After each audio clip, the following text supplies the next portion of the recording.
Oke, baik. Sudah ini Pak Eca? Sudah? Siap, silahkan Pak. Oke, terima kasih Eca. Ya, ganteng. Berikan kesempatan kepada kita semua ya. Para teman-teman yang baik hati ini, Pak Aco sudah ada, Pak Aco ya. Anissa sudah ada, ya. Semoga ini kita jalankan baik-baik semua. Pak Rahmat juga cuma mukanya saja kelihatan. Pak Rahmat, assalamualaikum Pak Rahmat. Semoga kamu sehat-sehat Pak Rahmat ya. Pak Arif juga belum muncul. Baik, kenapa Kashmir ini? Sabuah lagi Kashmir. Tahu lama dia. Aduh. Oke, baik. Kita pertemuan kedua ya. Pertemuan kedua kemarin kita bahas tentang WOG, Word of Government. Kata WOG kita harus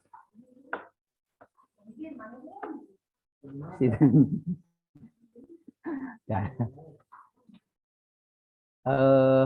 WOG itu menggambarkan kolaborasi, sinergitas, kerjasama. Tidak boleh ego sektor. Kan begitu kemarin ya. Jangan ada ego sektoral karena akan membahayakan tujuan pembelajaran kita. Tujuan yang kita harus capai. Tidak akan terlaksana itu. Karena kalau kita ego, seakan-akan cuma kita saja yang berfungsi, kita semua, tidak seperti itu. Oke, itulah WOG. Kita ke manajemen ASN. Manajemen ASN itu dia menyoroti tentang apa ya? Dia soroti itu tentang profesionalisme kita. Profesionalisme. Apa profesionalisme ya? Profesionalisme. Hampir setiap satu yang katakan harus profesional gitu ya. Apa kira-kira itu ya? Ahli Pak, ahli. Ahli. Selain ahli, apa lagi? Terampil. Terampil. Apa lagi? Tanggung jawab Pak, akuntabilitas. Ya, ada tanggung jawab. Masih ada? Ya, ahli. Profesionalisme. Suatu keahlian yang dia miliki, suatu pengetahuan dia miliki, suatu kemampuan yang dia miliki untuk melaksanakan kegiatan pelayanan. Kita bisa bayangkan kalau Ibu Anissa ini mengajar, tapi hanya tamatan dia dari pertanian. Tapi dia mengajar. Bisa enggak itu? Bisa, tapi terseok-seok dia. Karena bukan ahlinya. Kita bisa bayangkan kalau Pak Fikri ini mau merawat pasien. Bisa. Pak Fikri ini adalah guru apa Pak Fikri? Guru kelas, Pak. Guru kelas. Nah, Ahli tetap guru kelas. ya. Coba-coba kalau Pak Fikri ini disuruh ngajar bidang studi. Pun tentu bisa.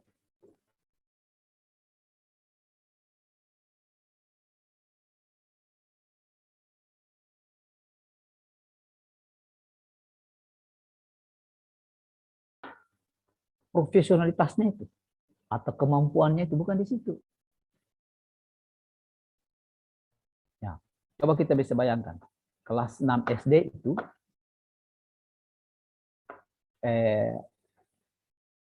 bedanya dengan kelas 1 SMP di mana? Kalau bahasa Indonesia di kelas 6 SD itu dia sudah menyusun kalimat. Tapi coba-coba kelas 1 SMP suruh susun kalimat. Nah, beda-beda dia. Nah, itu bedanya. Nah, beda. Perlakuan pasti beda. Padahal sama-sama guru bahasa. Hanya bahasa Inggris dan bahasa Indonesia. Paling dia kalau di masih kelas 1 SMP atau kelas 7, paling dia masih mengenal kata. Go. I. You. Masih begitu. Tapi coba kalau misalnya kelas 6 SD di bahasa Indonesia. Saya, dia, tidak mungkin lah.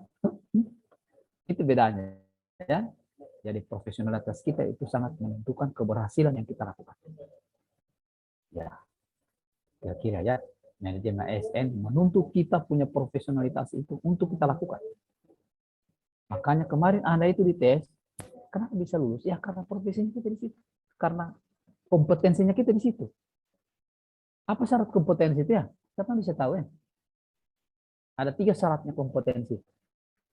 Seseorang itu, Suratmi itu bisa dikatakan kompeten karena ini. Coba. Apa semua itu? 3 itu ya? 1. Tadi sudah disebutkan.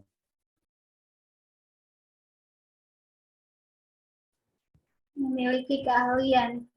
Keahlian. Atau skill. Tampilan. Yang kedua,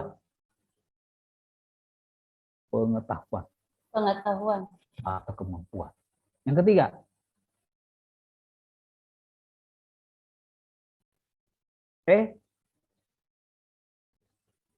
attitude atau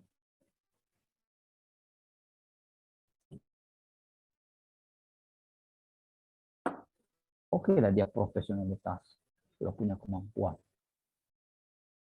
Ya, belum dikatakan kompeten kalau masih dipakaikan rompi orange. Belum dikatakan kompeten. Karena satu tiada sama dia. Sikap perilaku yang baik. Coba ya. Anggota DPR lah. Bupati lah. Ya. Gubernur lah. Masih juga dipakaikan rompi orange oleh KPK. Kurang apa orang? Profesor, doktor. Detailnya itu sudah tahambur ke sana kemari. Tapi masih dipakaikan rompi orange. Kurang apa itu? Sikap perilakunya tidak ada. Melihat hak daripada negara. Ya, kendati bekalai orang di sana itu. Kita saksikan pasti ya di YouTube atau di mana kita saksikan gejolak terjadi karena tidak kompeten. Kompetensinya itu sedikit saja, hanya pengetahuan saja diandalkan. Tapi apalah artinya skill itu tanpa pengetahuan? Tidak bisa juga. Atau apa artinya pengetahuan tidak punya skill? Dia tahu teori untuk mau membuka laptop, tapi dia tidak bisa mengoperasionalkan. Nggak bisa juga. Tidak punya skill. Ya. Dia tahu cara menjalankan mobil. Oh harus kiri, harus kanan. Coba kalau dia tidak jalankan, tidak bisa menyetir dia. Tidak punya keterampilan. Tidak bisa. Tidak punya kreativitas. Tidak maju-maju itu kantor, tidak maju-maju itu sekolah. Karena dia tidak punya inovasi. Tidak kreatif dia. Tidak ada keterampilan. Tapi apa artinya semua itu kalau tidak punya sikap perilaku? Mungkin saja dana bos dia ambil. Di sekolah. Dia dipercayakan jadi bendahara dana bos.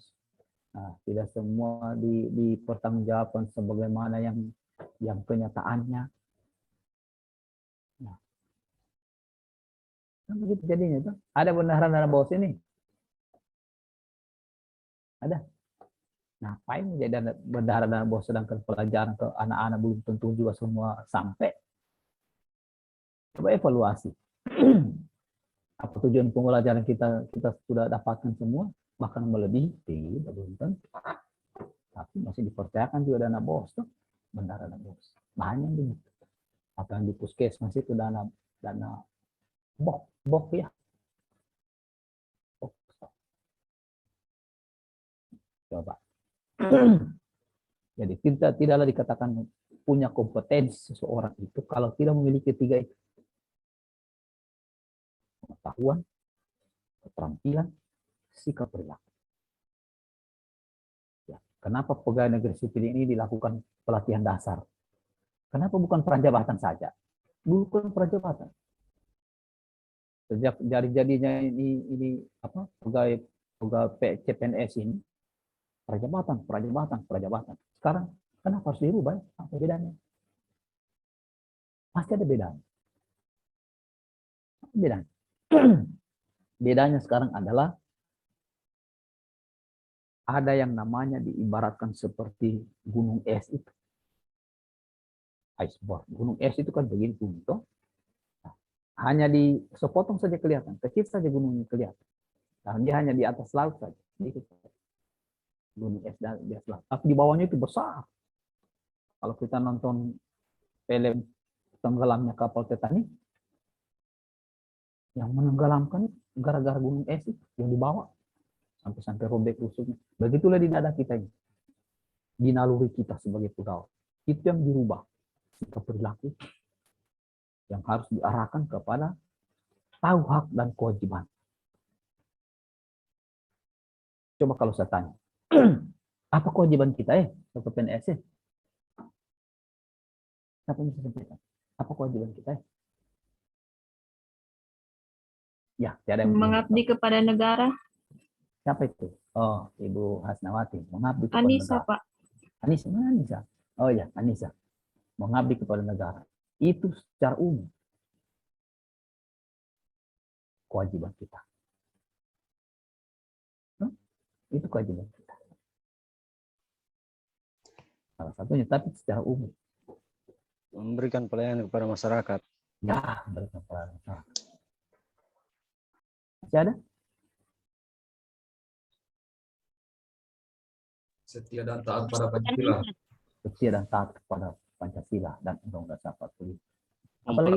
Mempererat persatuan, Pak, dan kesatuan. Itu fungsi kita ya. Fungsi. Satu bangsa. Satu bangsa ya. Itu apa ya? Sikap perilaku kita. Coba kalau saya tanya, apa hak kita?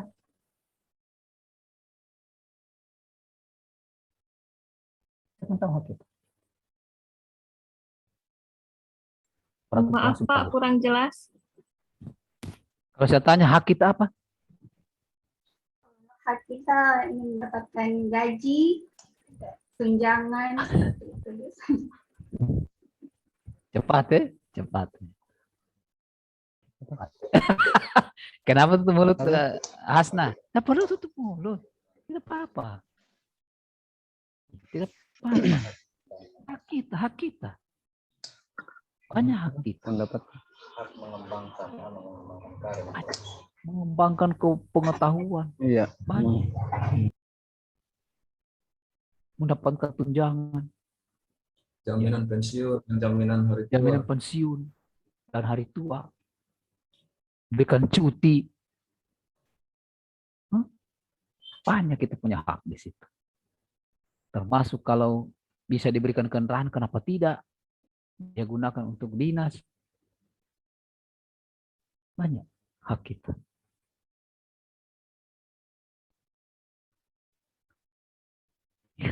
Gitu ya. Ya. Hak dan kewajiban. Tahu hak dan kewajiban. Kalau seorang PNS yang betul-betul kompeten, maka dia tahu hak dan kewajiban. Kemarin itu dari lembaga administrasi negara dia gambarkan seperti gunung es itu, karena itu yang membawa sikap itu, karena itu adalah rohnya kita sebenarnya itu. Sampai dengan organisasi. Mestinya adalah kita. Kita harus dirubah. Rubah pola berpikir kita. Mindset kita harus dirubah. Jangan kita lagi yang dilayani. Tapi kira masih ada kira-kira sekarang kita yang dilayani, PNS yang dilayani, yang dikatakan pelayan masyarakat. Cuma kita yang dilayani. Masih ada? Ada di pinggir jalan biasa.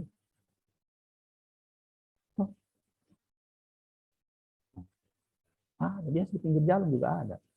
Mudah-mudahan tidak ada sekarang.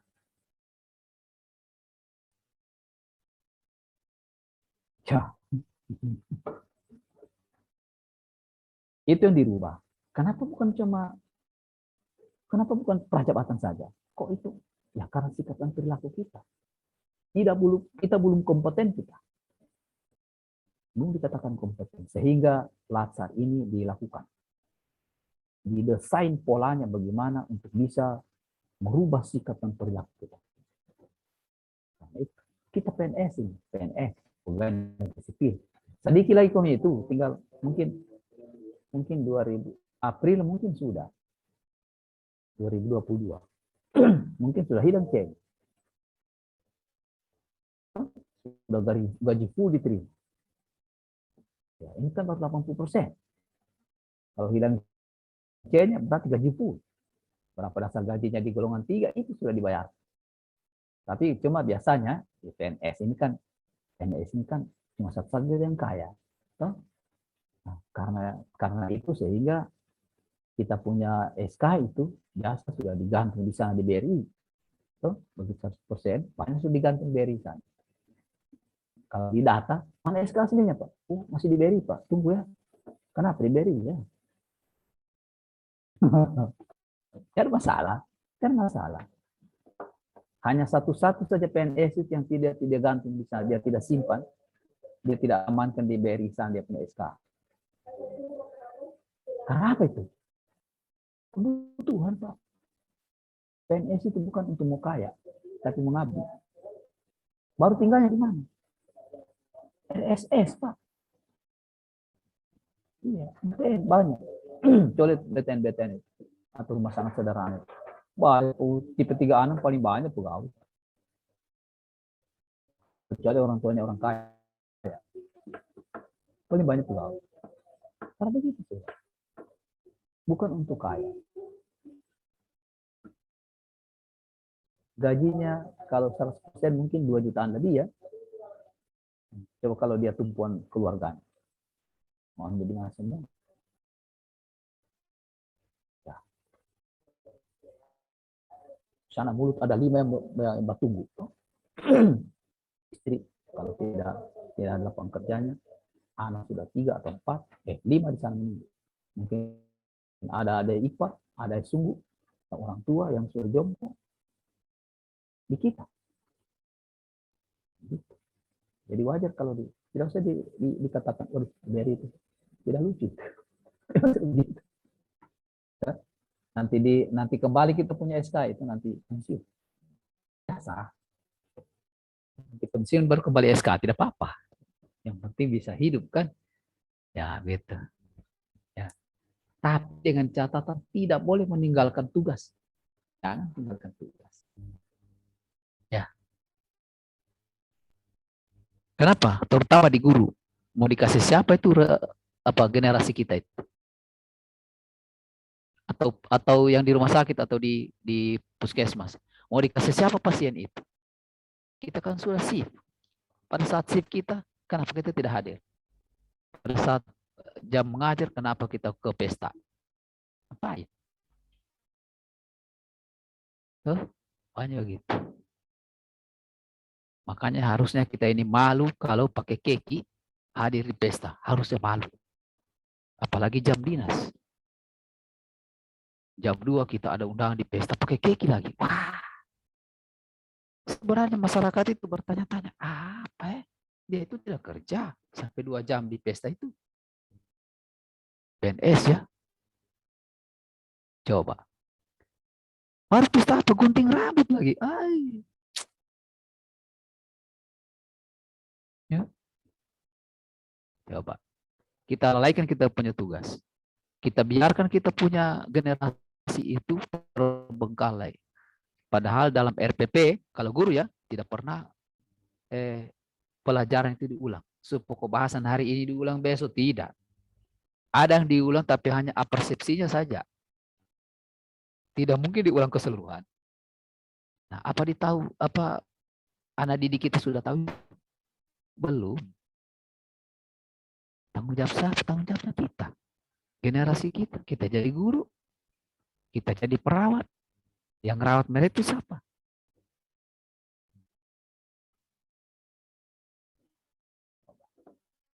PNS ya, PNS ini biasa ya. Profesionalitas itu dituntut untuk kita ya. Gitu ya. Kinerja rendah. Hasil laporan cuma mengada-ada. Yang tidak dilakukan dilapor saja di situ supaya bisa keluar TPP atau bisa keluar bisa di apa dibayarkan kita punya tunjangan sertifikasi? Kan ada laporan. Padahal kalau nyatanya belum tentu seperti itu ya. Belum tentu seperti itu ya. Etika buruk. Oh, di kantor saling kasih tunjuk tanduk. Ego. Coba. Atau di sekolah, orang dia guru yang dia pintar. Yang lain tidak.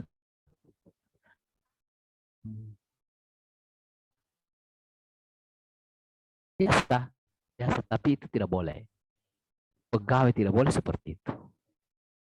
Tidak bisa.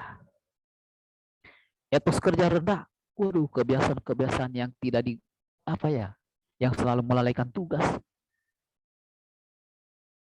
Ya. Sehingga dikatakan etos kerja rendah. Padahal malu itu sebenarnya kalau dikatakan makan gaji buta. Harusnya malu kita. Harus malu ya. Motivasi pegawai lemah. Tidak ada dorongan untuk nalurinya, naluri apa ya? Tidak seperti naluri yang diharapkan setelah dia lulus seperti ini. Ya. Seperti itu. Makanya ya, kalau boleh ya, download itu yang namanya jabatan dan urutan tugas kita. Khususnya guru atau di kesehatan. Karena Anda itu adalah jabatan fungsional tertentu atau jabatan fungsional umum. Jabatan fungsional khusus. Yang naik pangkatnya itu melalui angka kredit. Download itu. Tidak bisa Anda melaksanakan tugas-tugasnya orang lain. Karena profesionalitas tadi itu. Bisa. Saya pernah temukan dulu. Ini apa ini? Ya Marwali ini ya. Buol ya? Buol, Pak. Nah, saya sudah cerita kalau tidak salah ya. Di Buol itu ada yang sarjana perikanan itu. Jadi coba download itu. Yang saya cerita kemarin kalau tidak salah. Sarjana perikanan ditempatkan di pengadaan barang jasa. Setengah mati dia buat dia punya rancangan kegiatan setengah mati. Kebetulan saya yang uji. Waktu itu. Sehingga saya kasih tahu sama mentornya, Pak, tolong kembalikan dia sebagaimana pilihan jabatan yang dia ikut pada waktu tes CAT itu. Kembalikan di situ. Kasihan dia. Tidak bisa naik pangkat. Karena apa? Kalau dia ahlinya di situ, apa dia kerjakan di situ? Berarti dia laporan itu fiktif. Ya, laporan asal-asal. Karena dia hanya kerjakan cuma barang jasa. Bukan tentang paket. Kan tidak betul. Jadi tidak untuk mau naik pangkat dia. Itu haknya. Nah, begitu. Makanya kalau guru itu ditunjuk untuk menjadi bendahara dan bos, itu tidak apa ya, hasilnya itu cuma pahala saja. Tidak bisa kita gunakan itu untuk naik pangkat, tidak bisa. Tapi coba kalau dia KBM, evaluasi, pengayaan, persepsi, ya, literasi, dinilai. Pasti dinilai. Karena itu tugasnya. Kalau tidak salah tugas guru itu mungkin ada 18 item kali ya. Jabatan guru. Itu yang kita lakukan tiap hari. Maka buat laporannya tiap hari. Buat laporan tiap hari. Cukup 1 bulan, jadikan dia laporan bulanan. Cukup 1 tahun lapor, jadikan dia laporan tahunan. Begitu 2 tahun, ajukan ke tim penilaian kredit. Kalau sudah memenuhi syarat, naik pangkat. Ada di situ. Kalau naik pangkat, ya naik gaji dong. Pasti. Tapi coba kalau orang punya kita kerjakan, tidak ada dinilai itu, tidak punya nilai kita. Karena bukan itu yang dinilai. Oh, jabatannya guru. Tapi yang dilakukan apa? Yang lain. Oh, itu apa? Tidak ada di daftar penilaian. Ini apa? Nah, itu kira-kira ya. Perawat itu kalau tidak salah dengan kegiatan penunjangnya itu 24 kegiatan, Pak. fungsinya perawat. Tugas dan fungsinya, tusinya. 24 jenis. Coba di download itu kalau tidak salah ya Pak Aco ya. 24. Kebetulan saya 4 tahun di Undata, jadi saya tahu sedikit ya. Ya, naik pangkatnya itu begitu. Karena pernah terjadi itu, ada yang naik pangkat, padahal dia sudah kepala seksi. Naik pangkat dia pakai angka kredit. Saya tahan. Tidak boleh. Kau tidak punya hak naik pangkat di angka kredit 2,5 tahun. Tidak bisa. Karena tugasmu di struktural. Kau harus 4 tahun baru naik pangkat. Itu pun kalau tidak ada hukuman. Kalau ada hukuman disiplin, ya harus ditunda dulu. Gitu di jabatan fungsional umum itu atau jabatan struktural. 4 tahun.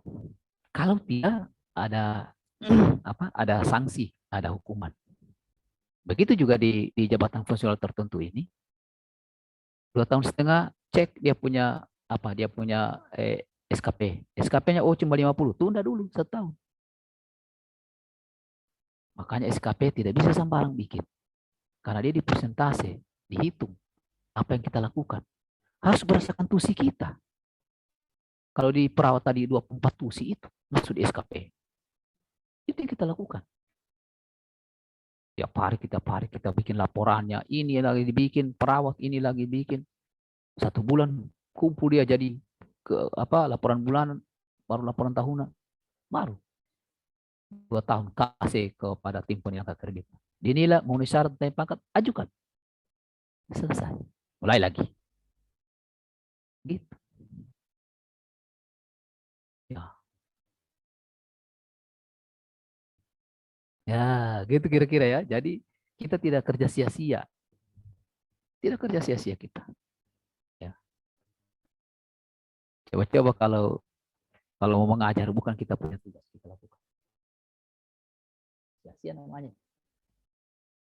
Pasti sia-sia. Karena bukan kita punya tugas. Tugasnya orang. Masa itu kita melakukan. Ya. Sampai begitu kira-kira ya PNS ini. PNS itu dia harus tahu. Tidak boleh dia tidak tahu. Bagaimana mau naik pangkat? Jabatan saya ini apa? Caranya bagaimana? Ya. Kalau jabatan fungsional umum, kalaupun dia misalnya melaksanakan tugas lain atas perintah pimpinan, tidak ada masalah.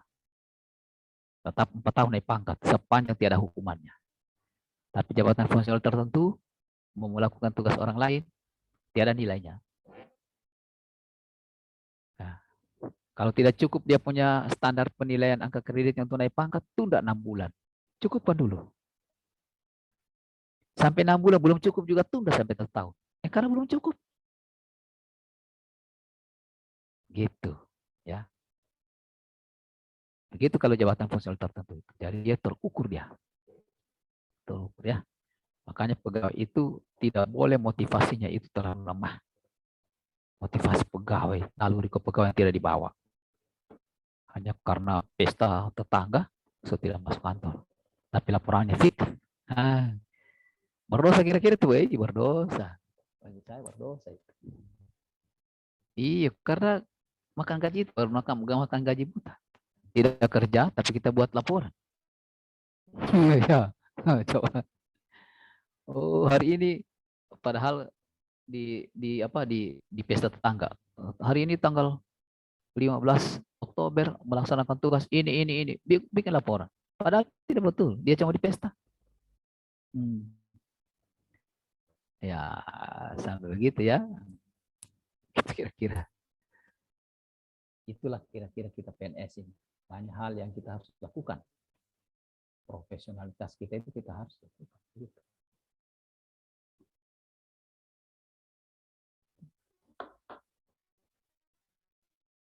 Manajemen ASN. Manajemen ASN itu ada PP 17 2020. Manajemen PNS, bukan manajemen ASN ya. Manajemen PNS. Undang-undangnya Undang-Undang Nomor 5 tahun 2018 belum dirubah tentang ASN. ASN itu apa saja ya? Masuk ASN itu ya? PNS dan P3K, Pak. Oh, P3K. P3K, pertolongan pertama pada kecelakaan. Iya. Oh, apa itu? Pegawai pemerintah perjanjian kerja. Oh, gitu ya. Kau kira ditanya penguji juga nanti itu, hati-hati. Apa itu P3K? Apa itu ASN? Oh, ASN itu terdiri dari dua, pegawai negeri sipil dan pegawai pemerintah dengan perjanjian kerja. Oh, begitu ya? Ya, itu jawaban. ASN itu terdiri dari dua. Apa saja itu? Kalau tanya penguji begitu, ya langsung jawab. Pegawai negeri sipil dan PPPK apa? Oh, ya. Apa itu PPK? Oh, ini. Pegawai pemerintah dengan perjanjian kerja. Apa sudah sekarang? Sudah sekarang P3K itu? Si seleksi. Tahap seleksi. Masih tahap seleksi. Berarti belum ada tuh. Belum ada sekarang. Makanya belum bisa dikatakan itu, oh itu sana pegawai kontrak. Bukan. Itu masih pegawai harian itu. Dan honor itu. Yang sekarang ya. Kecuali kalau sudah diangkat ya, oh itu pegawai pemerintah itu. Dia punya kerja. Tentu beda dia punya hak dan kewajiban dengan PNS. Beda. Kemarin saya belum lihat juga dia punya peraturan. Katanya ya, kalau di awalnya itu hanya 1 tahun dibuatkan lagi kontraknya. 1 tahun dibuatkan lagi kontrak. Itu dulu. Waktu keluarnya Undang-Undang Nomor 5 ini. Tapi terakhir saya dengar itu setiap 5 tahun. Gaji sama dengan kita. Sama gaji. Kira-kira hanya apa tidak diberikan dia itu? Sempat baca. Hanya apa hak tidak diberikan sama dia ya? Bedanya dengan Yang PNS. tidak diberikan ke P3K itu tunjangan pensiun. Tidak ada. Oh, Kemudian. tunjangan pensiun. Apalagi? Jaminan hari tua. Jaminan hari tua. Ya, ya, karena tidak pensiun, tidak ada jaminan hari tuanya. Toh? Apalagi ya?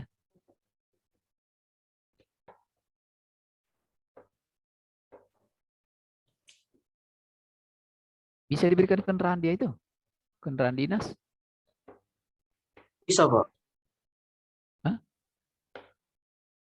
Tidak di fasilitas. Ya bisa.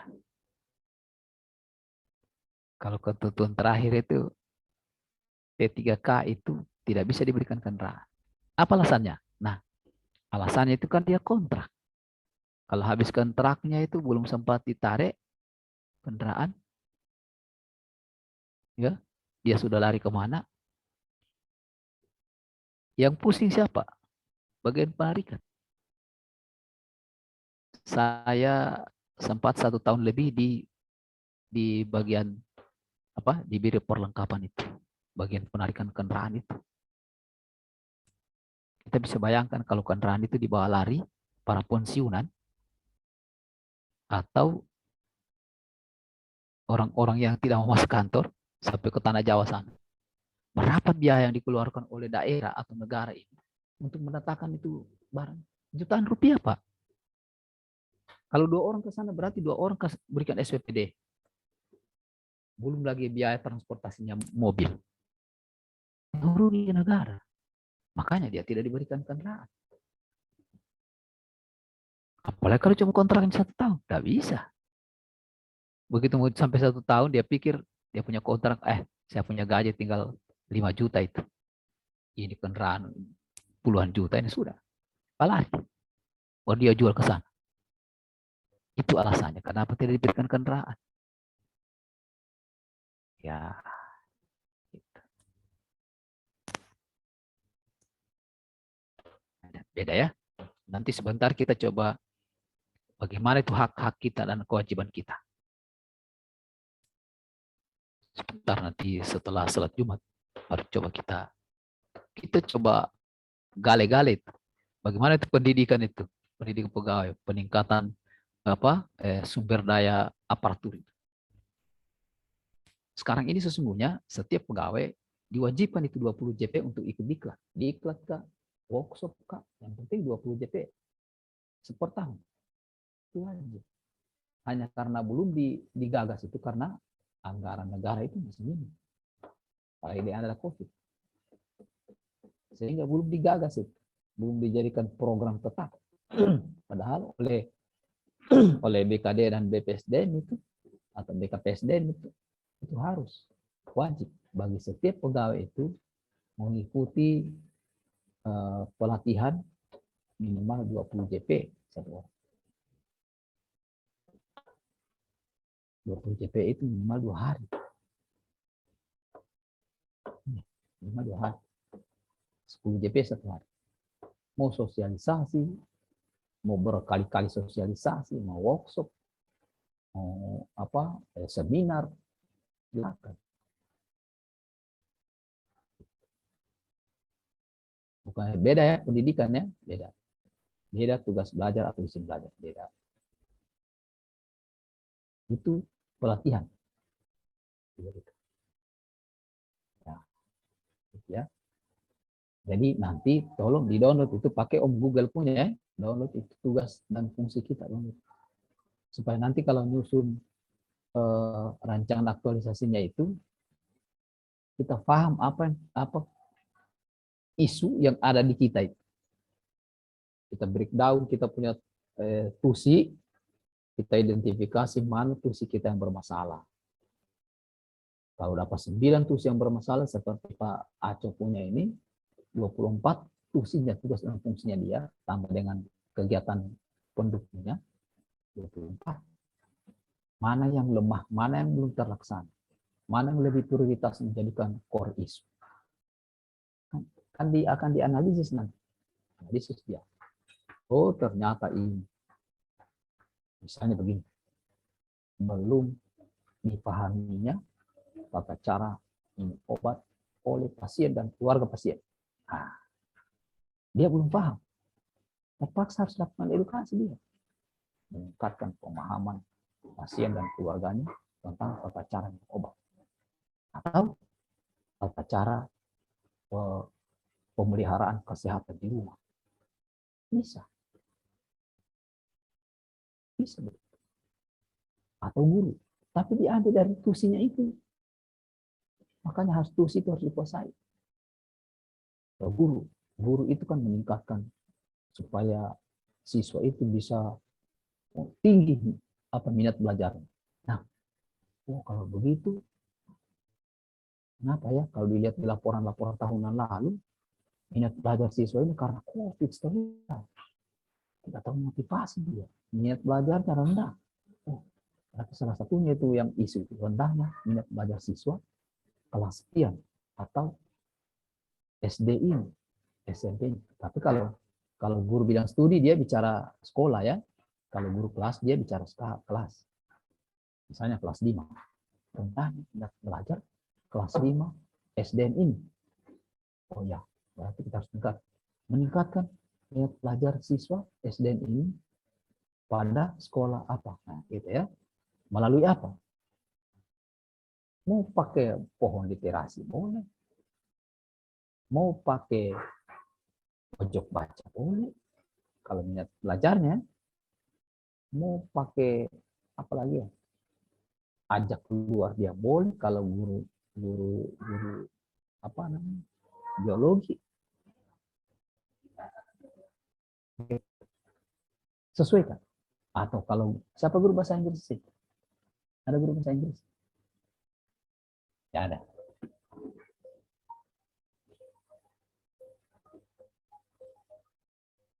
Yuni, Sri Wahyuni guru apa? Guru kelas? Iya Pak, guru kelas. Kelas ya. Guru kelas itu banyak mata pelajaran diberikan ya? Iya Pak. Ya, banyak mata pelajaran diberikan. Semua kecuali agama.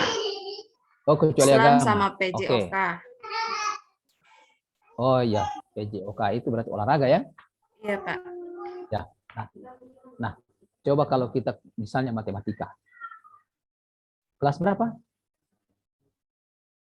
Kelas 2 Pak, kelas rendah. Nah,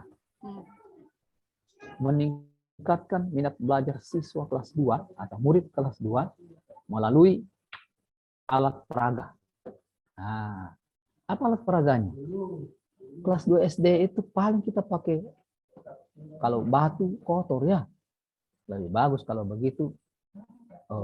Kolereng, waduh, kalau kolereng pakai hitung dibeli lagi. Beli lagi, oh jangan. Sudah biji jagung saja. Simple tapi menarik bagi mereka. Ya. Dengan alat peraga yang sederhana. Maka gunakan itu. Menghitung matematika. Ya.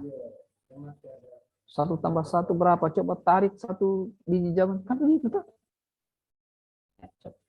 Meningkatkan minat pelajarannya dia. Dengan menarik minatnya itu.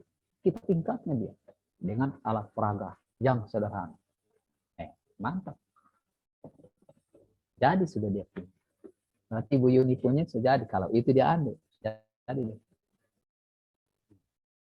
Tinggal nanti kita kaitkan. Apa keterkaitannya dengan agenda 3 ini ya? Apa kepelayanan publik, POG, atau manajemen ASN? Coba Yuni, kira-kira apa itu keterkaitan isu begitu?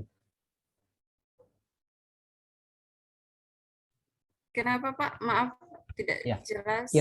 Kira-kira isu tadi yang saya kemukakan itu terkait dengan mata pelatihan mana di agenda 3 ya? WOG kah? Manajemen ASN kah? Atau pelayanan publik? Manajemen ASN menurut saya. Apa alasannya kenapa ambil manajemen ASN? Karena kan kalau itu kita dituntut sebagai guru itu menjadi guru yang profesional ketika mengajar di dalam kelas, menciptakan metode pembelajaran yang mudah dimengerti oleh siswa, terutama menggunakan peraga itu. Nah, karena itu siswa itu alasannya, lebih senang dengan pelajaran yang konkret. Iya, boleh.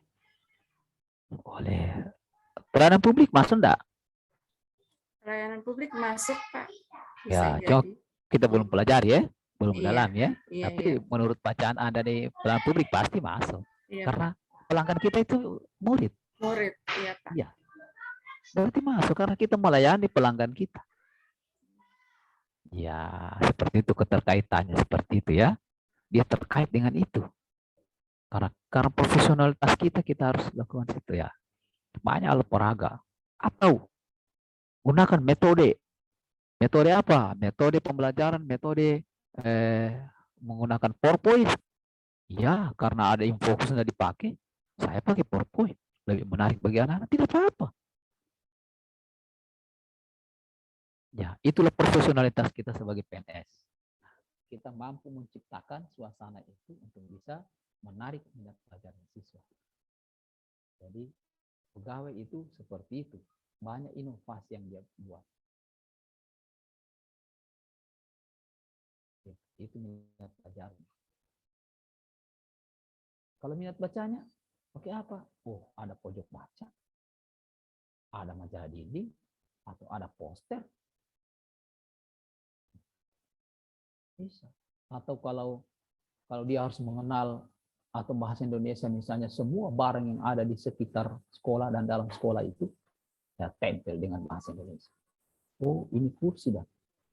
Oh, itu meja, sana laptop, ini ini. Tempel. Suruh dia jalan. Apa yang Anda dapatkan? Catat. Oh, saya dapatkan tadi tulisannya meja.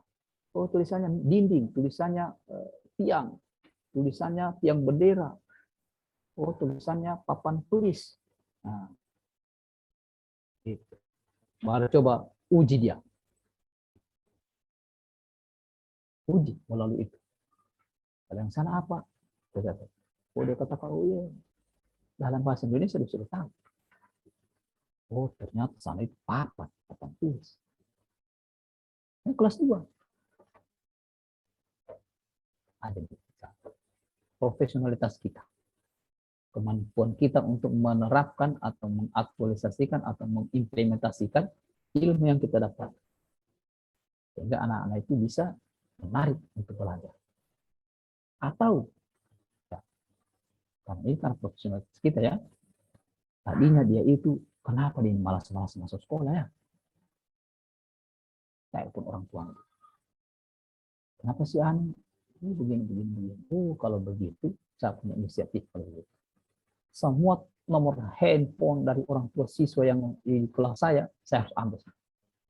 Ketika dia tidak hadir, tanya. Ketika dia lambat, tanya. Salah satunya juga, saya kunjungi ke rumah. Lakukan kegiatan kunjungi ke rumah. Interview di sana. Kenapa si A ini Bu? Kenapa Pak? Oh, saya suruh dia itu. Saya suruh bajak di sawah. Astaga. Tugasnya ada. Oh, saya suruh jaga kios. Astaga. Kasih pemahaman kepada orang tua. Karena orang tuanya pun adalah pelanggan kita. Kita sebagai PNS. Bukan cuma murid itu pelanggan kita. Orang tuanya pelanggan kita juga. Sampai organisasi yang ada di wilayah itu pelanggan kita juga.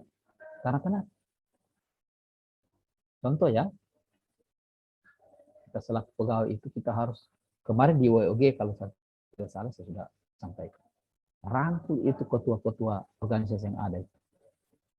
Mungkin dia bisa beri pelajaran, mengaji, beri pelajaran apa di siswa itu, tapi mungkin di masjidnya kalau risma atau di mana, di gunung apa, kalau mungkin olahraga boleh kerjasama dengan organisasi yang ada di wilayah kita. Tentu POG punya urusan itu. Frekuensi sekarang kita lintas sektor sudah. Tapi itu profesionalitas kita karena kita mampu berinovasi. Kita punya skill. Kita punya skill. Banyak kegiatan.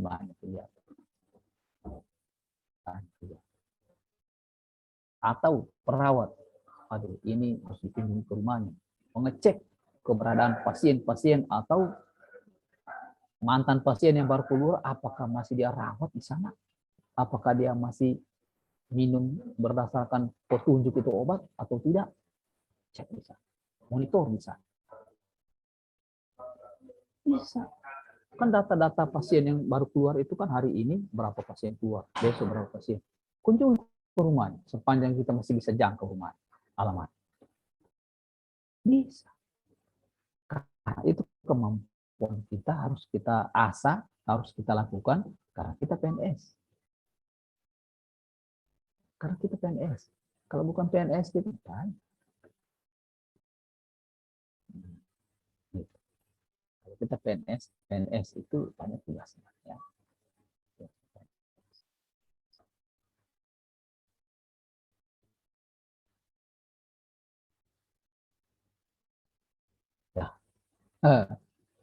Kita harus profesional, harus kinerja itu harus apa ya? Diperlihatkan. Apa kinerja itu ya kira-kira? Apa kinerja? Ada yang bisa kasih penjelasan sedikit tentang kinerja itu? Ada kinerja individu, ada kinerja organisasi. Kinerja itu ada di situ, ada di individu, ada di organisasi. Di organisasi apa? Laki, orang, akuntabilitas, kinerja, yang kemana jadinya? Ya dirangkum oleh perencanaan. Jadilah dia laporan 4. Itu kan, laporan bupati dia. Bukan jadi laporan siapa. Laporan bupati.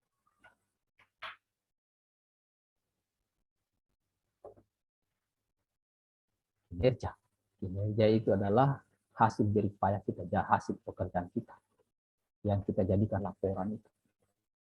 Kinerja kita. Pimpinan kita itu kan melihat di situ. Si Yuni ini bagus kah kinerja? Lihat laporannya. Ya, itu ke laporannya tidak. Kepala sekolah itu kan lihat di situ. Wah, dia pasti lihat di situ. Apa yang dia lakukan hari itu, kalau dia mau cek betul, dia sandingkan dengan RPP kita. Oh iya, ini pokok bahas yang dia lakukan. Dia sampaikan ke anak-anak.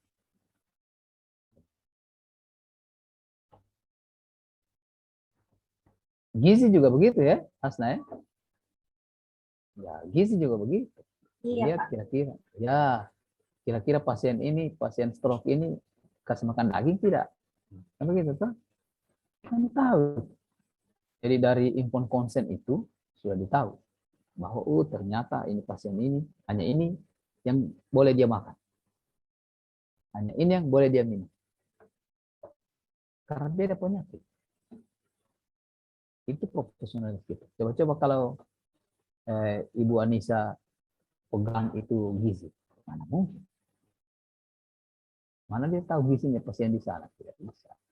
Atau Ibu Hasnawati kasih susun RPP. Bisa, tidak bisa. Pasti RPP-nya itu dia tahu apa jadinya.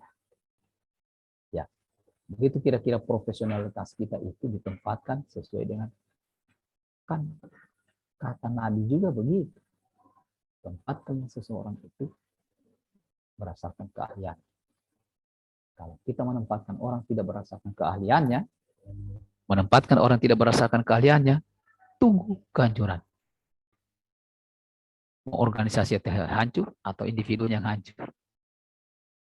Ya karena dia bukan ahlinya. Ya. Makanya kalau orang ikut pendidikan, itu diseleksi dulu.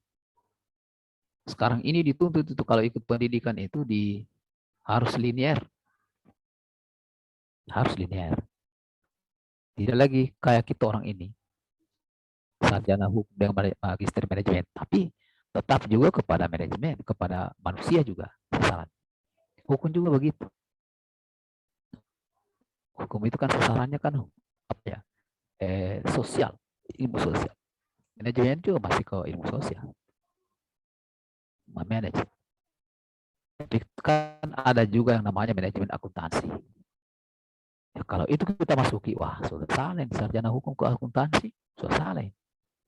Kita kan coba ambil konsentrasinya sumber daya manusia, jadi masih terkait. Ada juga guru ambil manajemen, tapi dia manajemen pendidikan, tidak apa-apa, masih bisa. Ya, tentu tidak mungkin manajemen pemasaran dia mau konsentrasi akan. Mungkin kan?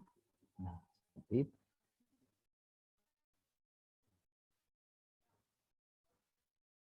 Ada dikasih izin belajar, ada dikasih tugas belajar.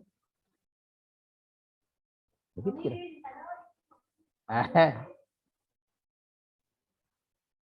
Oke. Saya kalau begitu saya beralih dulu ke kita. Tentang manajemen ASN. Kan sudah MOC itu, sudah belajar mandiri kan? Ya, Sudah, dengar Pak. dulu. Ya, mau dengar dulu. Apa menurut Anda itu manajemen ASN itu? Siapa? Kenapa laptopnya Ibu Suratni rusak? Putus-putus sinyalnya, Pak. Oh, putus-putus. Oh, saya kira rusak. Kalau rusak kasih bahan memang.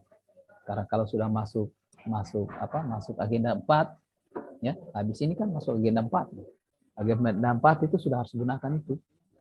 Di dalamnya itu sudah ada matriks, sudah ada analisisnya.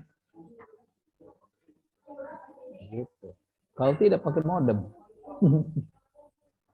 Modem. Ayo, siapa kira-kira yang bisa menyampaikan hasil MOOC-nya kemarin? Belajar mandirinya. Dia belajar mandiri. Saya punya Sri Yunita. Oke, iya. Sri Yunita. Ya, Bidan. Sri Yunita. Berdasarkan pengetahuan saya dari MOOC, Pak, manajemen ASN itu. Golongan 2 ya. Bergabung ini ya. Iya, Pak. Bergabung ya, golongan 2 dan golongan 3 ya. Iya, Pak. Ya, enggak apa-apa, enggak apa-apa. Bedanya di golongan 2 dan 3 itu hanya di laporannya saja. Laporannya kalau golongan 2 dia tidak melakukan analisis dampak. Ya, tahapan kegiatan dia tidak lakukan analisis. Tapi golongan 3 dia lakukan. Hanya itu bedanya. Semua pelajaran sama semua. Nah, bedanya golongan 2 tidak melakukan analisis dampak. Jadi Ibu Yuni ini, Ibu Hasna itu tidak melakukan dampak, analisis dampak. Pak Aco tidak. Lain pasti melakukan analisis dampak. Setiap tahapan kegiatan di analisis dampaknya. Jika nilai ini tidak diaktualisasikan, kenapa sudah? Apa akibatnya terhadap kegiatan itu? Kenapa kegiatan itu? Nah, macet kah atau pincang kah atau kenapa? Gitu. Kalau golongan 2 tidak, dia tidak lakukan. Oke, silakan lanjut Ibu Yuni. Ya, makasih Pak. Menurut saya manajemen ASN adalah pengelolaan aparatur sipil negara untuk menghasilkan pegawai ASN yang profesional dan memiliki dasar etika profesi, bebas dari intervensi politik, bersih bersih dari praktik korupsi. Dan manajemen ASN lebih menekankan kepada pengaturan profesi pegawai sehingga diharapkan agar selalu tersedia sumber daya aparatur sipil negara yang unggul selaras dengan perkembangan zaman. Terima kasih, Pak. Ya. ASN yang unggul. Ya. Pengelolaan. Manajemen itu adalah mengelola. Tidak ada sesuatu yang akan terjadi tidak dikelola. Harus dikelola. Sepanjang itu menyangkut urusannya kita harus dikelola. Ya. Kentut saja harus diolah, Pak. Ada manajemen. Kentut. Sama bilang tidak. Coba asal sikat. Mungkin dia tidak keluar. Mungkin juga keluarnya lain. Mohon maaf ya, ini jorok. Tapi itu sekecil itu. Harus di-manage. Tertawa pun mesti di-manage. Coba asal ketawa sampai keluar semua ini. Bisa-bisa tidak kembali mulut. Bahaya. Tapi begitu, di-manage. Bukan dalam arti kita itu memasang seakan-akan pasang di bawah. Tidak. Harus di-manage. Dilakukan manajemennya dia. Tidak asal ketawa. Tidak asal bicara. Makan pun harus ada manajemennya. Tidak asal makan. Kasih keluar. Apalagi kalau ada batu. Tai kodem dengan beras. Ya. Tidak asal masuk. Atau suhu di tangan baru kasih masuk. Kan tidak mungkin. Ya, harus di-manage. Harus disesuaikan. Manajemen. Aparatur sipil negara. Diolah. Apa pengolahannya? Banyak.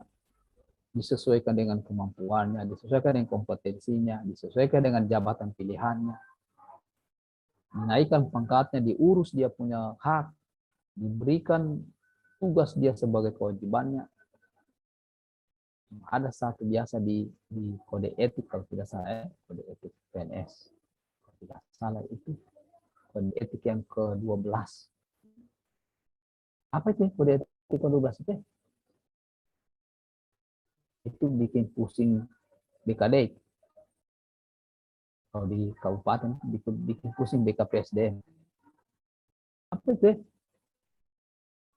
Kode etik PNS itu yang ke-12 ya. Sanggup? Yang disiplin, Pak. Ya, sanggup? Ditempatkan di seluruh Indonesia, Pak. ya, sanggup ditempatkan di seluruh wilayah Indonesia. Betulkah begitu? Nah, ini kan pertanyaan. Betulkah begitu? Cocok kalau guru begitu tempatnya di pelosok sana, yang tiada air bersih. Sedikit lagi tuh, kalau 100% dia sedikit lagi tuh. Ada om tulisan di BKPSD. Sudah. Oh, kasih pindah saya om, soalnya begini-begini. Padahal itu tidak boleh. Kan sudah berjanji. Sanggup ditempatkan di seluruh wilayah Indonesia. Saya tidak tahu kalau boleh. Siapa yang di pelosok itu? Pak Aco ya? Pak Aco di pelosok, Pak Aco yang bukan. Pak Asmir. Kasih ngajar di mana Kasih? Saya dari Satuan Polisi Pamung Praja, Pak. Oh, sorry. Sampai kemarin ya. Di mall itu yang ke Palele sana itu. Jauh. Ah ya, Pak. Paling ujung Kabupaten Bol. Oh, itu. Lewat ya. Sedikit lagi kalau dia mau sekolah, sudah mau sekolah dia. Sekolah dia. Saya tugas belajar saja Pak. Ya, saya tugas belajar. Tapi begitu selesai tugas belajar sudah minta penempatan bukan di sana lagi. Ada hal yang dibutuhkan di sana. So, tapi tidak akan begitu, Asna, tidak ya? Oh tidak, silakan mau sekolah, tapi kan begini, usulan sekolah itu karena kebutuhan organisasi. Makanya kadang ada orang itu, misalnya Ibu Hasna, satu-satunya di sana itu ahli gizi. Ahli gizi di rumah sakit itu puskesmas, Bu Hasna. Puskesmas, Pak. Satu-satunya ahli gizi di puskesmas. Nah, sementara bukan cuma sarjana mudanya itu saja yang dibutuhkan, tapi S1-nya. Oke, kepala puskesmasnya usul supaya Ibu Hasnawati ini dilanjutkan pendidikannya dengan tugas belajar. Oke, setelah itu harus ditempatkan lagi di sana karena dibutuhkan. Tapi begitu selesai dia sudah mulai nakal dia, mulai tengok-tengok itu BKD, Pak, kalau bidang pengembangan karir. Oh, tahu gitu tuh. Pak, saat itu saya tempatkan di sana di ujung, Pak. Sakit-sakit kita punya mama sudah. Apalagi kalau minta pindah. Ya, biasanya dia datang tes di sini lulus, kemudian dia minta pindah. Sakit-sakit saya punya orang tua, ikut suami, lain cerita, toh? Itu menyalahi poin 12 itu. Itu sama dengan tambah kata tidak di depannya. Tidak bersedia ditempatkan di mana saja. Jadi tidak usah pilih-pilih. Kalau belum nikah, Ibu Hasna asli mana? Gorontalo, Pak. Nah, kalau belum nikah, silakan nikah di sana saja, di Palele sana. Sudah menikah, Pak. Oh, sudah menikah? Iya, Pak. Ke sana apa tua? Ya, pasti dosa balik-balik ke Gorontalo lagi. Kan kata orang begitu tuh, peribahasanya begitu. Di mana bumi itu pijak, di situ langit dijunjung. Di situ langit dijunjung. Tidak mungkin di sana di Palele itu melapar, tidak mungkin. Apalagi di desa masih sayur segar, padinya juga padi, bahkan beras masih segar semua. Apa yang tidak ada di sana? Ada sih. Yang tidak ada itu cuma tidak rame. Tidak ada mall di sana. Yang bikin habis uang, mall kan bikin habis uang kan? Ya, toko-toko tidak di sana yang bikin habis uang. Nah, enaknya di desa itu. Hanya kita mungkin karena cuma di desa. Wah, ada hal lebih enak di sana. Kita bisa simpan gaji. Ya. Jadi banyak hal-hal yang seharusnya kita harus ikuti sebenarnya aturan. Kita harus ikuti. Lamarnya di sana karena dibutuhkan di sana. Begitu dikasih sekolah sudah mulai tengok-tengok. Aduh, sudah saya kembali ke Gorontalo saja ya. Dengan alasan, saya ikut suami, saya punya orang tua itu sakit-sakit. Biasanya orang BKPSDM itu orang arif tidak tega. Apalagi sudah menangis-menangis. Kalau laki-laki dia menangis, biasa itu ada maunya. Jadi mengelola ASN tidak semudah apa kita bayangkan, tidak. Dan guru itu atau perawat itu semestinya bukan mereka yang kelola kepegawaian sendiri. Karena mereka tugasnya mengajar. Mereka tugasnya itu melayani pasien. Ibu melahirkan.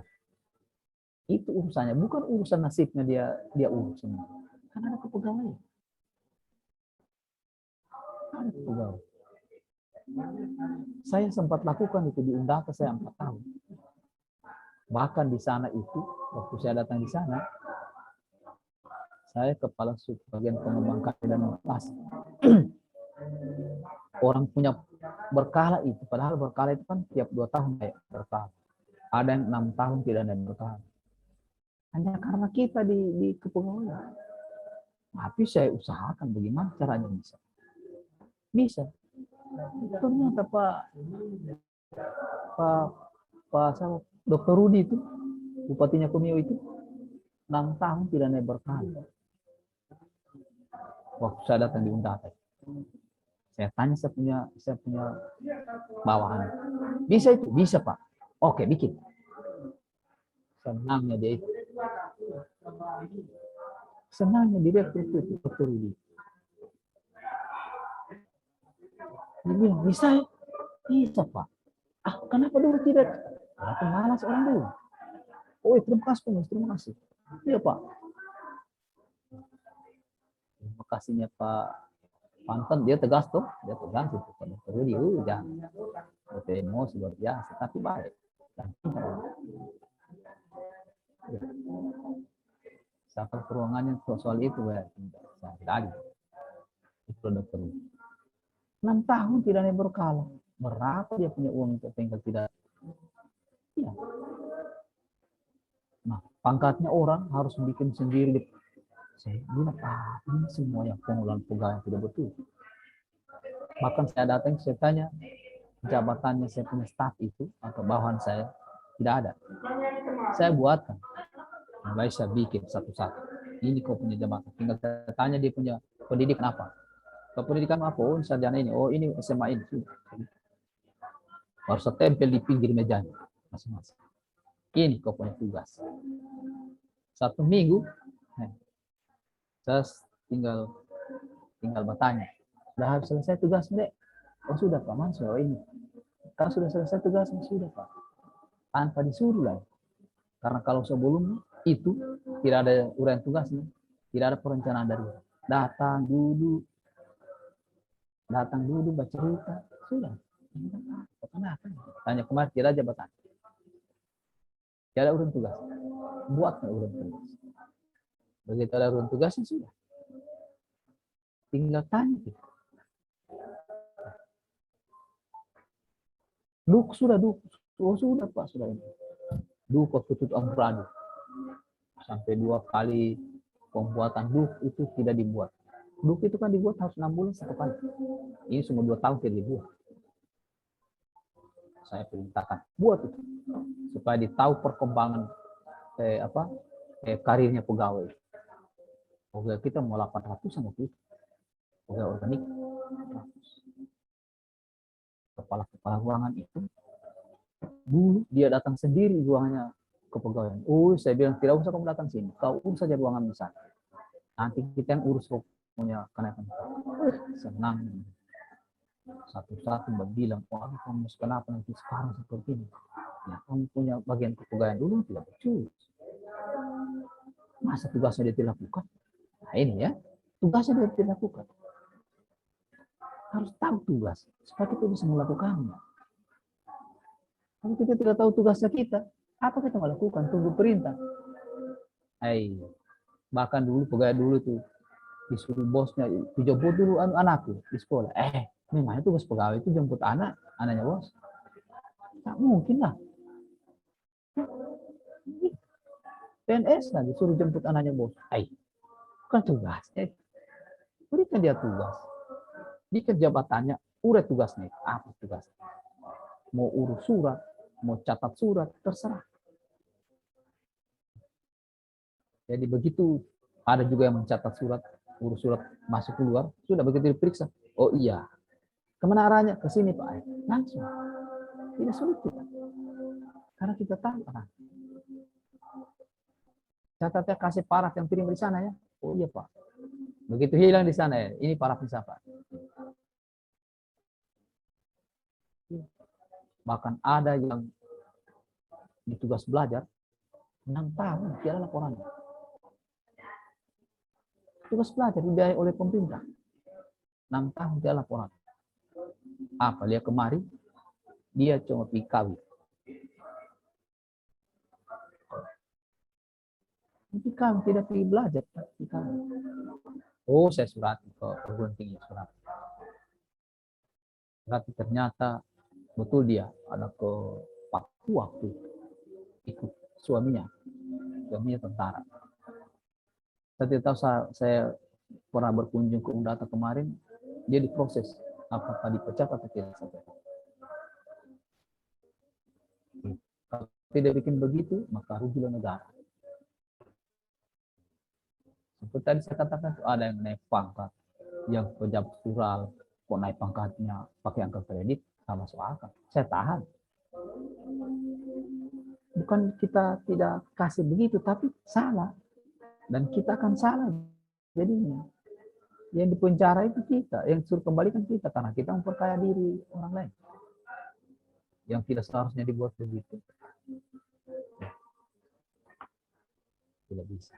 Nah, itu mengelola pegawai tidak mudah. Ya, itu kata Sri Yuni tadi.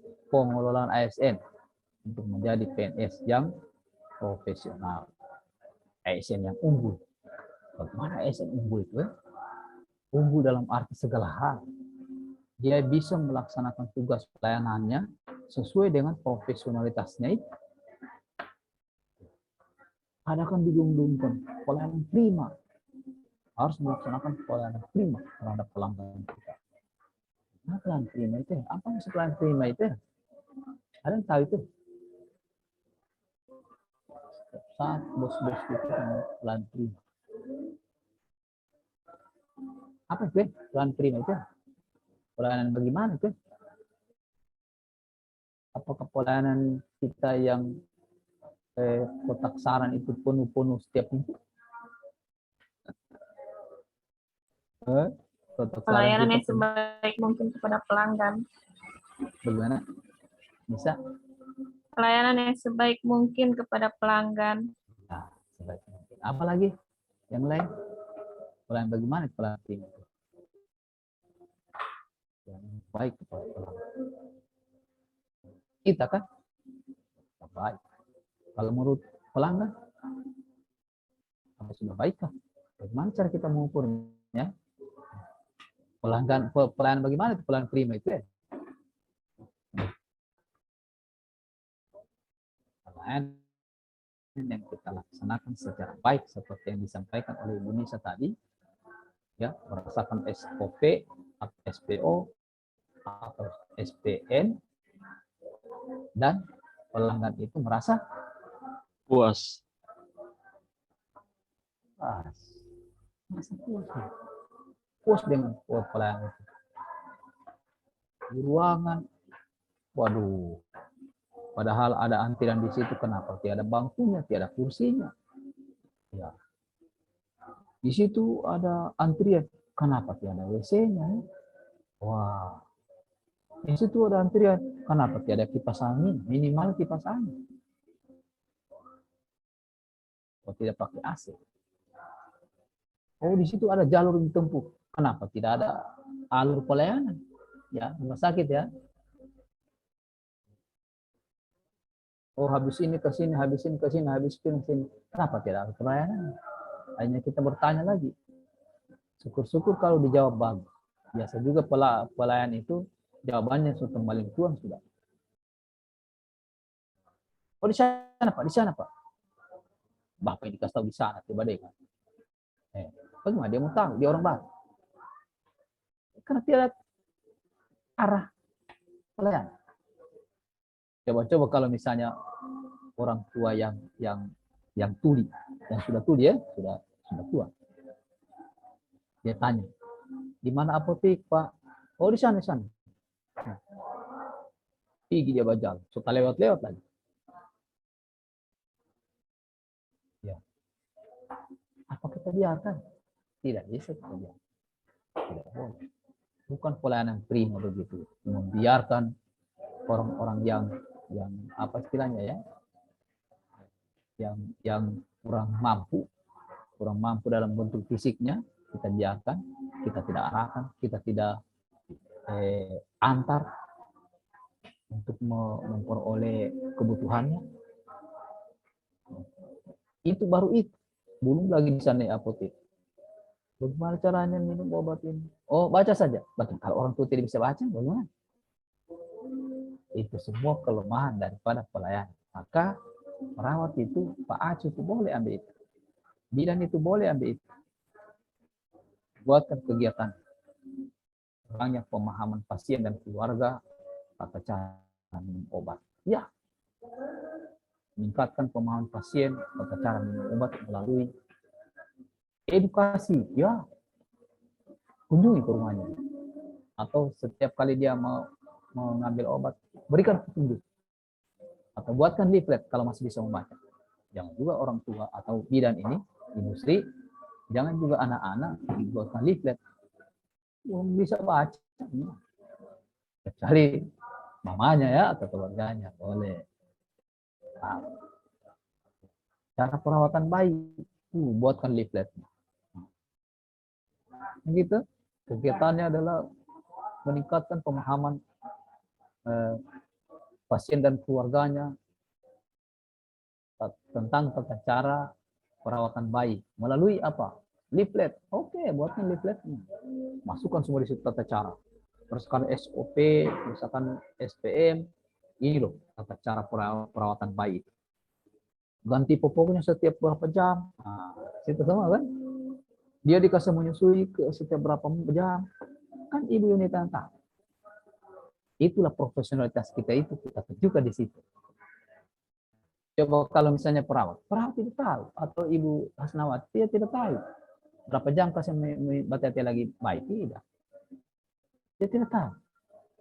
Perawatan ibu nifas itu bagaimana ya? Ibu Hasnawati tidak tahu. Yang tahu ibu nifas. Itu profesionalitas tadi itu. Jadi ya usah lakukan kegiatan. Makanya kita harus mengarah atau sasaran kita kepada kegiatan kita sendiri. Supaya kita tahu. Nah, gitu. Itu enaknya kalau di latsar ini, pelatihan dasar. Enak. Karena kita bisa melakukan sesuai dengan kemampuan kita yang ada, sesuai dengan pendidikan kita. Tidak mungkin mau suruh mau merawat ibu nifas kasih bekasnya. Oh, dia mau bawa bawa puntungan. Tidak mungkin kan? Ini puntungan. Awas tidak obat, tidak minum obat. Coba. Awas Bu ya, saya minum obat Bu, tidak mungkin kasih awas ya. Tidak mungkin kan? Tapi kalau ibu nifas,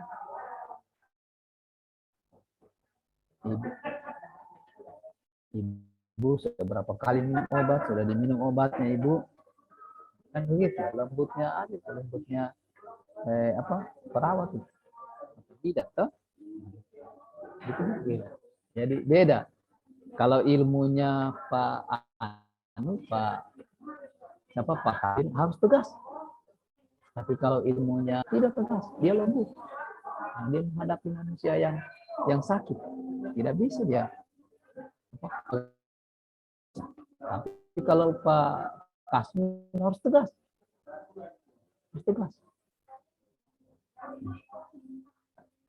Di pesan satu kali, Pak, itu kaki limanya mundur ya, jangan di pinggir jalan begitu ya. Besok kalau masih di situ, tegas. Ya perlu diangkat. Begitu Pak Kasmi ya? Beda kan? Beda. Makanya basic itu sangat menentukan kemampuan orang untuk melaksanakan pelayanan ya, kepada pelanggan. Sangat menentukan. Basic itu yang dipilih kemarin jabatan itu tidak salah-salah. Coba antara Ibu Hasnawati, Ibu Yunita dengan Pak Aco ini beda dia punya tugas. Pasti beda tugas. Padahal kalau dipikir orang-orang rumah sakit, orang kesehatan semua. Ya, orang kesehatan semua, tapi beda. Beda cara merawat ibu melahirkan, merawat bayi dengan merawat orang sakit biasa. Atau memberikan gizi, mengatur gizi orang sakit. Beda kan dengan perawat. Beda. Coba kalau bikin yang orang tua bisa ya. gitu ya. Jadi manajemen ASN itu mengelola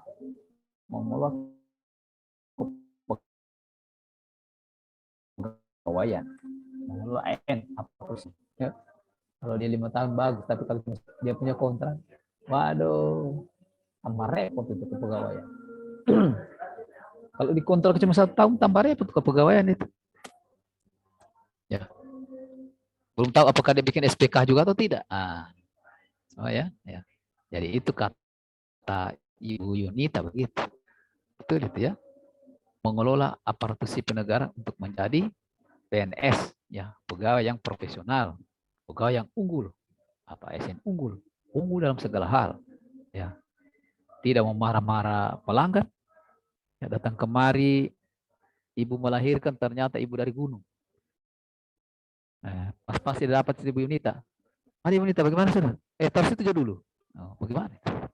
Tidak mungkin karena dia orang gunung, tapi lihat kemari, aduh, ini kemanakannya bupati, kemanakannya Dokter Rudi.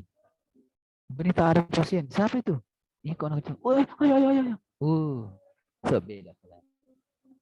Diskriminatif lagi kan? Itu yang tidak boleh dilakukan seperti itu. Itu bagian dari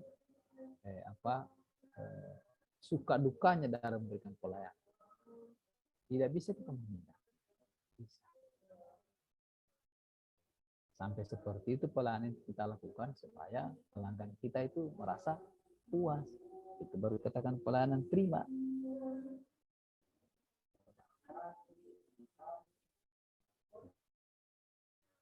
Mengelola. Siapa lagi yang selain Ibu Sri masih bisa? 10 menit lagi.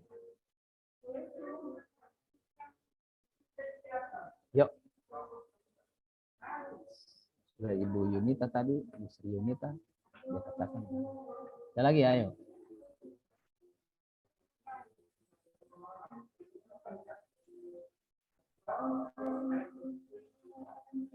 Ada?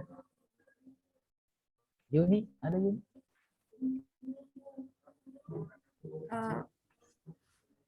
Saya Pak. Ya, silakan. Sri Yunita, Sri Wahyuni Pak. Wahyuni. Ya Pak, jadi dari apa yang saya sudah pelajari di manajemen ASN di MOOC kemarin, itu bahwa manajemen ASN itu menekankan pada pengaturan profesi pegawai sehingga diharapkan agar selalu tersedia sumber daya aparatur sipil negara yang unggul dan selaras dengan perkembangan zaman. Jadi dengan manajemen ASN ini dapat diharapkan agar terciptanya ASN yang mampu beradaptasi dengan perkembangan zaman, mampu menguasai teknologi, seperti zaman sekarang semuanya serba teknologi. Jadi diharapkan ASN mampu beradaptasi dengan perkembangan zaman seperti sekarang. Cukup, Pak.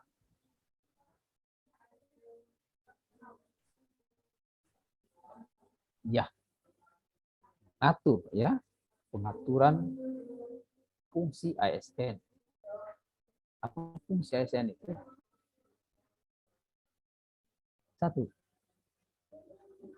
2, 3. 1 apa? Sebagai pelayan publik, ya, fungsi ASN pertama. Kemudian perekat dan pemersatu bangsa. 3, pelaksana kebijakan publik. Ya, pelaksana kebijakan. Apa itu kebijakan itu? Apa kebijakan itu? Keputusan. Kenapa Pak Kusba? Keputusan. Kebijakan itu apa? Keputusan. Ya. Keputusan atau peraturan atau petunjuk. Itu kebijakan semua itu. Kebijakan itu adalah koridor yang harus kita lewati dalam memberikan pelayanan. Koridor itu adalah jalur yang telah ditetapkan baik organisasi itu maupun oleh para legislator misalnya. Ya, jadi peraturan itu dibuat untuk kita lewati. Bukan untuk dilanggar ya. Bukan untuk dilanggar. Peraturan itu, petunjuk itu harus kita ikuti. Karena kalau tidak melalui petunjuk, maka kita kesasar. Ya, coba-coba kalau lawan petunjuk arah, pasti kita kesasar ya. Jadi aturan mengatur fungsi. Ya, fungsi ASN adalah salah satunya adalah melaksanakan kebijakan publik atau kebijakan. Ya, kebijakan itu peraturan. Itu tidak boleh karena negara kita negara hukum. Harus berdasarkan hukum. Semua tindakan yang kita lakukan itu harus berdasarkan hukum. Bahkan hukum adat pun ada. Kita harus patuhi. Misalnya, Pak Kusuma asli mana Pak Kusuma? Dari Palu, Pak. Oh, dari Palu. Kalau masuk Buol harus cari tahu ya bagaimana adat Buol situ ya. Siapa? Ya, begitu namanya. Jangan sampai masuk Buol kemudian ada adat-adat yang berkembang di Buol situ Anda tidak ikuti, harus diikuti Pak. Tidak bisa tidak. Itu kalau dalam dalam hukum itu dikatakan itu resepsionis, asas resepsionis. Ya, masuknya kita harus menyesuaikan dengan apa yang ada di dalam. Ya, coba-coba kalau masuk di kandang sapi tidak ngok, ditanduk kita itu. Begitu tuh. Nah, masuk di kandang kambing tidak ngembek, ditanduk kita itu. Pasti karena tidak sesuai. Begitu kira-kira ibaratnya begitu. Jadi kalau masuk Buol, tanya saya siapa asli Buol ini? Pak Kasmir. Siap. Kasmir. Siap. Ya harus bergaul sama Pak Kasmir Pak Kusuma. Tanya Pak Kasmir. Ya, Pak Kusuma sudah nikah ya? Hah? Sudah nikah Pak Kasmir? Pak Kusuma? Halo. Sudah Pak. Oh, Nikah sudah. dia. Ya. Bergaul itu harus tanya Ya, dulu Pak. Pak Kasmir. Pak, putus-putus. Ya. Pak Kusuma sudah nikah? Alhamdulillah sudah, Pak. Ya. Sudah dibawa ke Buol itu Belum, Pak. Oh, belum. Bawa ke situ. Nanti perkenalkan sama Pak Kasmir, ini siapa itu ya. Nah, gitu. Gitu. Supaya Pak Kasmir juga tahu, oh ini istrinya Pak Kusuma itu. Kira-kira kalau jauh malam sampai jam berapa di sini Pak Kusuma? Nah, kira-kira begitu. Minimal itu ya, waktu itu. Jangan kita sudah lewat waktu. Pelanggaran itu. Karena waktu kita juga sudah sampai, berarti kita dibatasi oleh waktu. Pak Anca sudah mulai tengok-tengok kita. Dia sudah intip-intip kita. Kesepakatan kita masuk jam berapa ya? 1.30. 13.30. Iya, Ca. 13.30 boleh, Pak? Oh, 13.30. Sekarang sudah selesai waktu kita. Mas 11.27, Pak. Sebenarnya masih ada 3 menit, tapi kalau sudah mau diakhiri boleh. Boleh. Siap. Boleh. Ya, yang penting kan Pak Kusuma tadi sudah mengaku bahwa dia akan mengikuti adat Buol sana. Itu kebijakan juga. Nanti kita sambung sebentar ya. Semoga begitu. Jangan asal masuk di kampungnya orang kemudian tidak tahu, aduh, mau jatuh giginya kita itu. Begitu sudah. Nah, tidak boleh. Ya. Aturan itu berlaku pada tempat itu. Bisa. Ya. Oke deh, saya kira itu untuk sementara kita pisah dulu. Tidak usah, kalau saya tidak mematikan itu. Saya kembalikan ke Pak host kita yang ganteng. Silakan Panca. Siap. Ya, Terima kasih banyak, silakan. Ya, oke deh. Pak Muiz. Dengan demikian Bapak Ibu, untuk sesi pertama ini sudah selesai ya. Kita kembali bertemu itu setelah sholat Jumat pukul 13.30. Untuk itu kalau Bapak Ibu mau live, saya harap sebelum 13.30 sudah standby kembali di dalam ruangan ini. Meskipun ruangan ini sepertinya tidak akan ditutup. Pak Arif, monitor. Ya, siap Enca. Siap. Kalau boleh ruangannya tidak perlu ditutup ya Pak Arif. Atau mau ditutup? Atau dikasih ke saya saja hostnya berkali Pak Arif. Oke, nanti sebentar saya tutup saya dulu Panca. Oke, siap. Kan enggak apa-apa. Siap. Izin Pak, Oke, kalau rekornya di stop dulu. Ya, Pak Sudarmono.